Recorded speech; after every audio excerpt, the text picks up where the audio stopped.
Assalamualaikum warahmatullahi wabarakatuh. Saya Fazira Saraya Putri dengan NIM 21102040446 kelas 3A Tadris Biologi. Di sini saya akan menjelaskan tentang tugas ekologi tumbuhan yang ketiga, yaitu mengenai azas dan konsep mengenai materi dan energi. Dengan dosen pengampu Bapak Hendra Lardirman, SSI, MPD.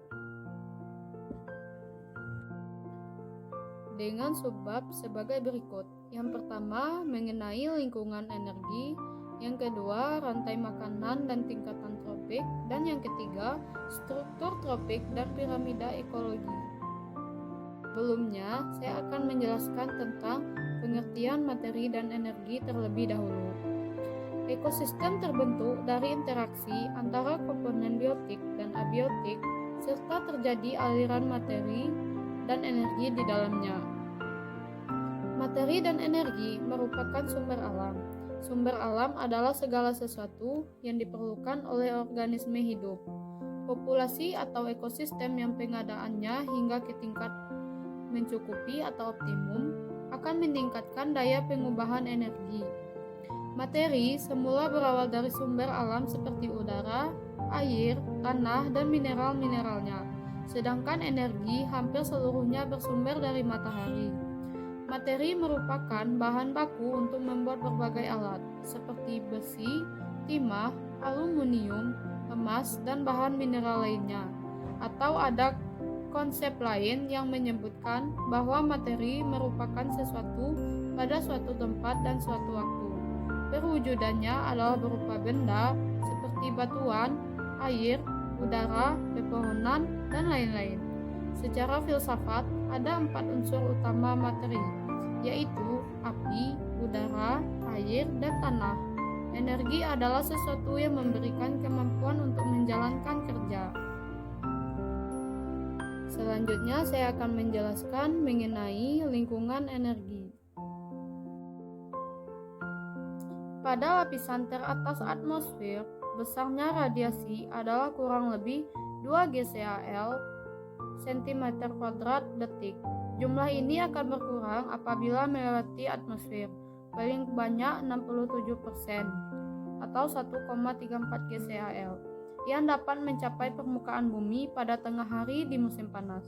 Radiasi matahari pada lapisan atmosfer adalah konstan dibandingkan dengan radiasi matahari yang mencapai permukaan laut pada hari yang cerah, sinar matahari yang menembus mendung sempurna, cahaya yang menembus vegetasi.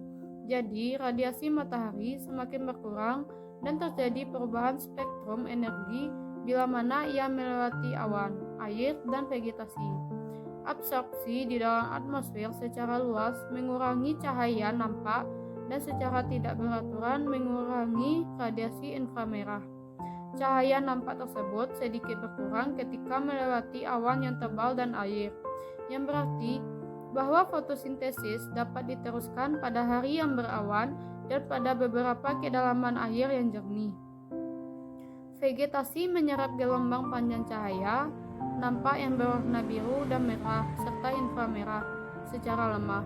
Pada daerah perbukitan atau daerah pegunungan di belahan bumi utara, permukaan lereng di bagian selatan menerima radiasi lebih besar, dan lereng bagian selatan lebih kecil daripada yang diperoleh di permukaan datar. Hal ini menyebabkan perbedaan dan iklim setempat dan vegetasi. Selanjutnya saya akan menjelaskan tentang rantai makanan dan tingkatan tropik. Pengertian rantai makanan. Rantai makanan atau biasa disebut jaringan makanan adalah suatu ekosistem makhluk hidup, yaitu perpindahan energi makanan dari sumber daya tumbuhan melalui seri organisme atau melalui jenjang makan, di mana suatu organisme memakan satu sama lain untuk mendapatkan energi dan nutrisi dari organisme yang dimakan. Rantai makanan merupakan bagian dari jaring-jaring makanan, di mana rantai makanan bergerak secara linear dari produsen ke konsumen teratas. Tingkatan tropik. Tingkat trofik adalah posisi makan semua organisme dalam ekosistem tertentu. tingkat trofik pertama atau dasar dari suatu ekosistem memiliki konsentrasi energi tertinggi. Energi ini tersebar di antara hewan di 3 atau 4 tingkat berikutnya. Organisme tertentu karena ukurannya, fungsi atau perilaku makannya termasuk dalam tingkat trofik tertentu. Meskipun kadang-kadang sulit untuk menempatkan hewan dengan perilaku yang lebih kompleks.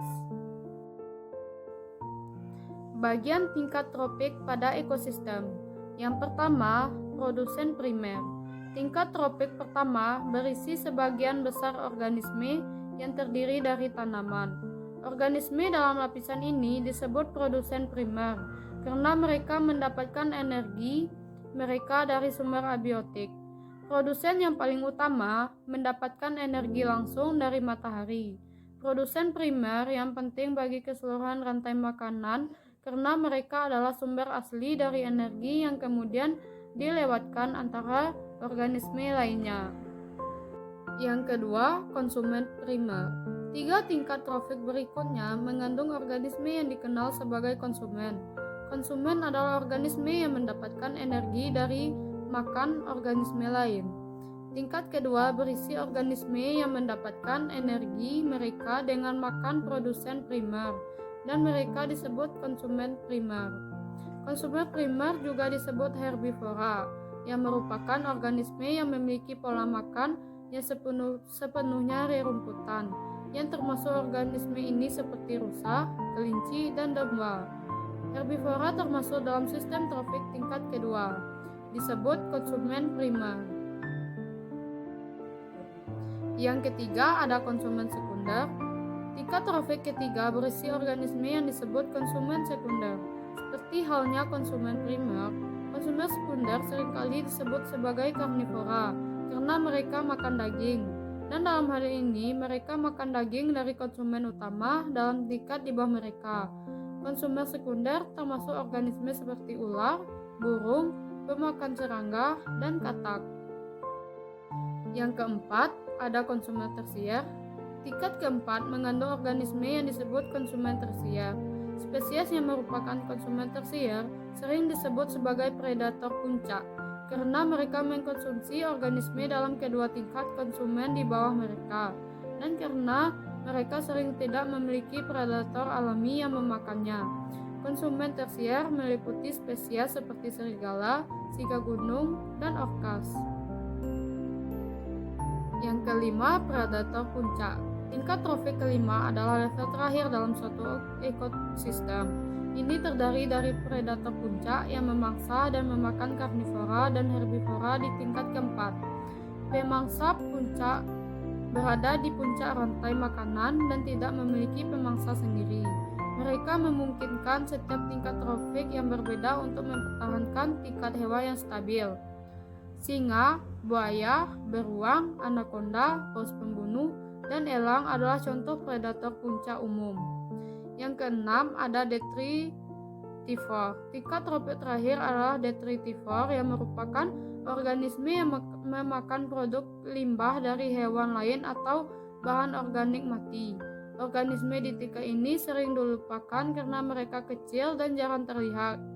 Meskipun diabaikan, detritivore sangat penting karena mereka memecah bahan yang mereka konsumsi dan mendaur ulang nutrisi kembali ke lingkungan di mana organisme lain dapat menggunakannya.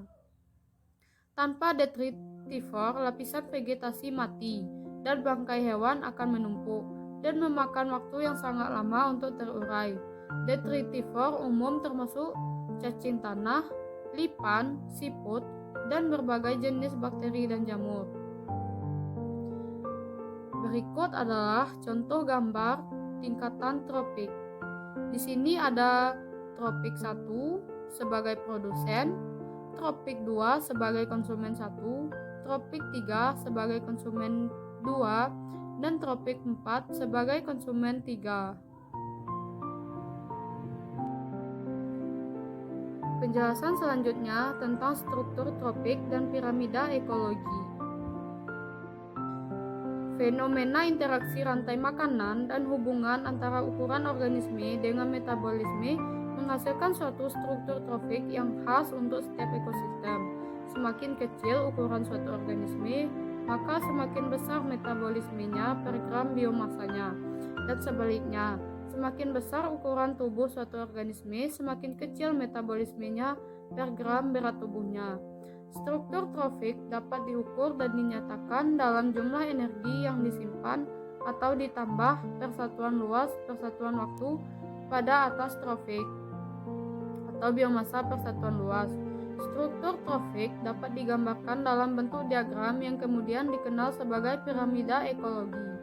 Atas trofik atau produsen diletakkan sebagai dasar piramida, kemudian di atasnya adalah aras-aras trofik yang berikutnya, yaitu herbivora dan karnivora sebagai konsumer primer, sekunder, tersier, dan seterusnya sampai ke tingkat yang tertinggi. Piramida ekologi yang pertama ada piramida jumlah, yaitu piramida yang disusun berdasarkan pada jumlah organismenya, bukan pada ukuran tubuh organismenya. Yang kedua ada piramida biomasa, yaitu piramida yang menggambarkan berat atau massa kering total organisme hidup dari masing-masing tingkat trofiknya pada suatu ekosistem dalam kurun waktu tertentu. Dan yang ketiga ada piramida energi, yaitu piramida yang menggambarkan terjadinya penurunan energi pada tiap tahap tingkatan trofik. Sekian penjelasan dari saya tentang azas dan konsep mengenai materi dan energi.